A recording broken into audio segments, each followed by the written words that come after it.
ಕೂತ್ಕೊಂಡಿದ್ದಾರೆ. ಇವತ್ತೇನಾದ್ರೂ ಕೂಡ ನಮ್ಮ salary account ಇದ್ರೆ ಆನ್ ಎಂಪ್ಲಾಯೀಸ್ ಆನ್ ಡ್ಯೂಟಿನಲ್ಲಿ ಡೆತ್ ಆದ್ರೆ ಅವ್ರಿಗೆ 1 ಕೋಟಿ ಪರಿಹಾರ ಕೊಡುವಂತ ಯೋಜನೆಯನ್ನ ನಾನು ಚುನಾವಣೆ ನಿಂತಾಗ ಹೇಳಿದೆ. 2 ತಿಂಗಳೊಳಗೆ ಜಾರಿಗೆ ತರುವಂತ ಕೆಲಸವನ್ನ ಇವತ್ತು ನಾವು ಮಾಡಿದ್ದೇವೆ.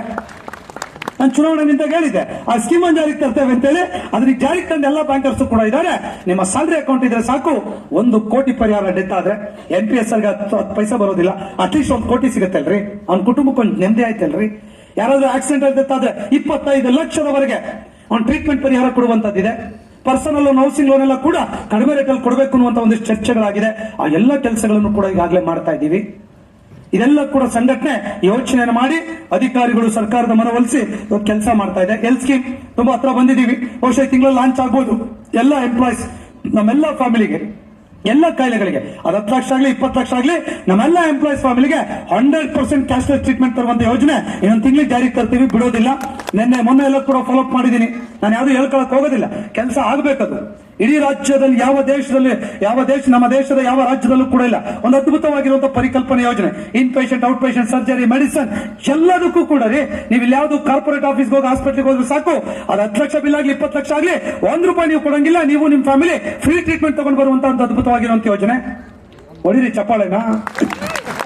ಕೆಲಸ ಮಾಡ್ಬೇಕಾ ಹಿಂಗೆ? ಮತ್ತೆ ಯೋಚನೆ ಮಾಡ್ಬೇಕಲ್ರಿ. ಯಾರೋ ಟೀಚರ್ಸ್ ಬರ್ತಾರೆ, ಸರ್ ನನ್ನ ಮಗನಿಗೆ ಲಿವರ್ ಲಂಗ್ಸ್ ಪ್ರಾಬ್ಲಮ್ 25 ಲಕ್ಷ. ಏನ್ರಿ ಮಾಡ್ಬೇಕಾ ಟೀಚರ್ಸ್? ನಿಮ್ಗೇನ್ ಗೊತ್ತಾಗೋದಿಲ್ಲ ಸೊಮ್ಮೆ, ಅವ್ರಿಗೆ ಗೊತ್ತಾಗುತ್ತೆ. ಯಾವನಿಗೆ ಕಷ್ಟ ಆಗುತ್ತಲ್ಲ ಅವ್ರಿಗೆ ಗೊತ್ತಾಗುತ್ತೆ. ಸಾಲ ಮಾಡ್ಬೇಕು. ಎಷ್ಟೋ ಜನ ತಾಲಿ ಆಡ ಇಟ್ಟಿದಾರ್ರಿ ನಮ್ಮ ನೌಕರರು, ಸೈಟು ಮನೆ ಮಾರ್ಕೊಂಡಿದ್ದಾರೆ ಕಂಡ್ರೆ ದಿನ ನೋಡ್ತಾ ಇರ್ತೀವಿ ಇದೇ ಕೆಲಸ.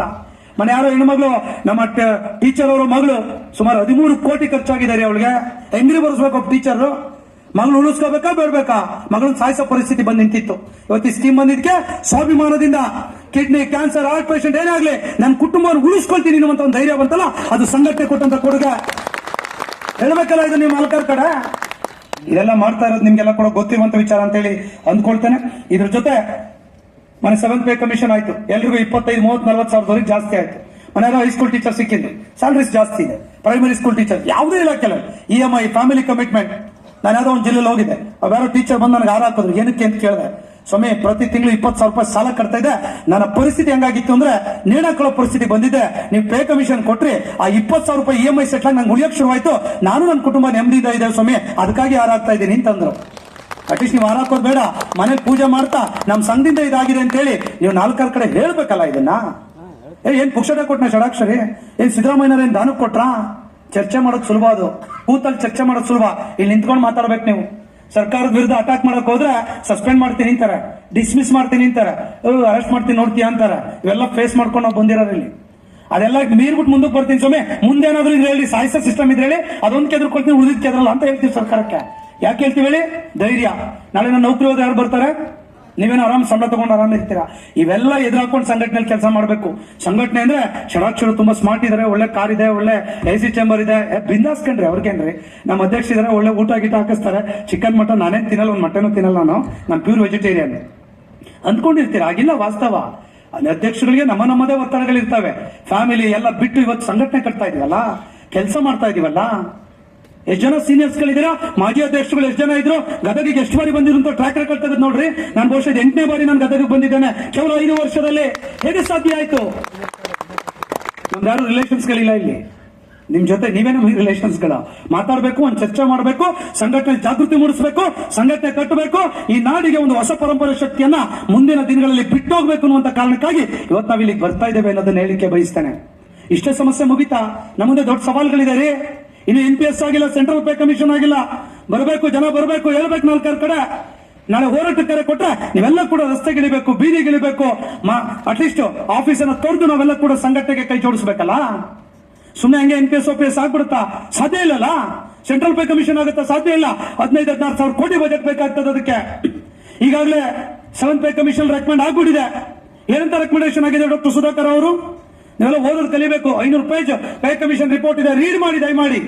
ಆ ಲಾಸ್ಟ್ ಪೇಜ್ ನಲ್ಲಿ ಒಂದು ರೆಕಮೆಂಡ್ ಮಾಡಿದ್ದಾರೆ. ನೆಕ್ಸ್ಟ್ ಸೆಂಟ್ರಲ್ ಪೇ ಕಮಿಷನ್ ಯಾವಾಗ ರಿವೈಸ್ ಆಗುತ್ತೆ, ಅದಾಗಿ ಇಂಪ್ಲಿಮೆಂಟ್ ಆದ್ಮೇಲೆ ಕರ್ನಾಟಕದಲ್ಲೂ ಕೂಡ ಕೇಂದ್ರ ಮಾದರಿ ವೇತನ ನೀಡಬೇಕು ಅಂತ ಹೇಳಿ ಶಿಫಾರಸ್ ಆಗೋಗಿದೆ. ಹೇಳ್ಬೇಕಲ್ಲ, ಇದು ಅರ್ಧ ಕೆಲಸ ಮುಗಿತಲ್ಲ ನಮ್ದು. ಇಂಪ್ಲಿಮೆಂಟ್ ಸರ್ಕಾರದ ಮೂಲಕ ಮಾಡಿಸ್ಬೇಕು ನಮ್ಮ ಜವಾಬ್ದಾರಿ. 2026 ಈಗಾಗಲೇ ನರೇಂದ್ರ ಮೋದಿ ಅವರು ಕಮಿಷನ್ ರಚನೆ ಮಾಡಿದ್ದಾರೆ. ಬಹುಶಃ ಒಂದು ವರ್ಷ 6 ತಿಂಗಳು ಟೈಮ್ ಬೇಕಾಗ್ತದೆ. ಸೆಂಟ್ರಲ್ ಪೇ ಕಮಿಷನ್ ಅದು 8th ಪೇ ಕಮಿಷನ್ ಟೈಮ್ ಬೇಕಾಗ್ತದೆ. ಅದೆಲ್ಲ ಸ್ಕೇಲ್ಗಳನ್ನು ರಿಡ್ಯೂಸ್ ಮಾಡಬೇಕು, ಇದೆಲ್ಲ ಬರ್ತದೆ. ಸೆಂಟ್ರಲ್ ಪೇ ಕಮಿಷನ್ ಬಂದ್ರೆ ಏನಾಗ್ತದೆ, ಎಲ್ಲರೂ ಸಂಬಳ ಜಾಸ್ತಿ ಆಗ್ತದೆ, 25-30 ಸಾವಿರ ಜಾಸ್ತಿ ಆಗ್ತದೆ. ಅಲ್ಲಿ 3% ಹೇಗೆ ಕೊಟ್ಟರೆ ಇಲ್ಲಿ 3 ಕೊಡ್ತಾರೆ. ಇವತ್ತು ನಮ್ಗೆ 2 ಕೊಡ್ತಾ ಇದ್ದಾರೆ, 0.75 ಕಟ್ ಆಗುತ್ತೆ. ಫಾರ್ ದ ಲಾಂಗ್ ಟರ್ಮ್ 5 ವರ್ಷದಲ್ಲಿ 12-13% ಹೇಗಳನ್ನ ಕಳ್ಕೊಳ್ಬೇಕಾಗ್ತದೆ. HR ನಮ್ಗವ್ರಿಗೂ 3% ಡಿಫರೆನ್ಸ್ ಇದೆ. ಲಾಂಗ್ ಟರ್ಮ್ ಅಲ್ಲಿ ಎಷ್ಟು ಕಡಿಮೆ ಆಗ್ತದೆ, ಫಿಕ್ಸೇಷನ್ ಅಲ್ಲಿ ಎಷ್ಟು ಲಾಸ್ ಆಗ್ತದೆ, ಲಕ್ಷಾಂತರ ರೂಪಾಯಿನ ಹಣವನ್ನ ಕಳ್ಕೊಳ್ಬೇಕಾಗ್ತದೆ. ಅರ್ಥ ಆಗ್ಬೇಕಲ್ಲ ಯಾಕೆ ಲಕ್ಷಾಂತರ ರೂಪಾಯಿ ಬೇಕು? ನಮ್ಮ ಕುಟುಂಬದ ನಾಳಿನ ನೆಮ್ಮದಿಗಾಗಿ ನಮ್ಗೆ ಹಣ ಬೇಕಲ್ಲ. ಸೊ ಆ ಕಾರಣಕ್ಕಾಗಿ ವಿಶ್ವಾಸ ಇಡಿ. 2026 ಅವ್ರದ್ದೇನು ಕಮಿಷನ್ ಆಗ್ತಾ ಇದೆ, ರಿಪೋರ್ಟ್ ಎಲ್ಲ ಬಂದ್ಮೇಲೆ 100ಕ್ಕೆ 100 2026 ಹೋರಾಟ ಮಾಡಿ ಆದ್ರೂ ಕೂಡ ಸೆಂಟ್ರಲ್ ಪೇ ಕಮಿಷನ್ ತಗೊಳ್ಳೇಬೇಕು. ಅದು ನಮ್ಮ ಹಕ್ಕು. ಈಗಾಗಲೇ 22 ರಾಜ್ಯದಲ್ಲಿ ಸೆಂಟ್ರಲ್ ಪೇ ಕಮಿಷನ್ ಇದೆ. ಯಾಕೆ ಸ್ವಾಮಿ ಕರ್ನಾಟಕದಲ್ಲಿ ಇಲ್ಲ?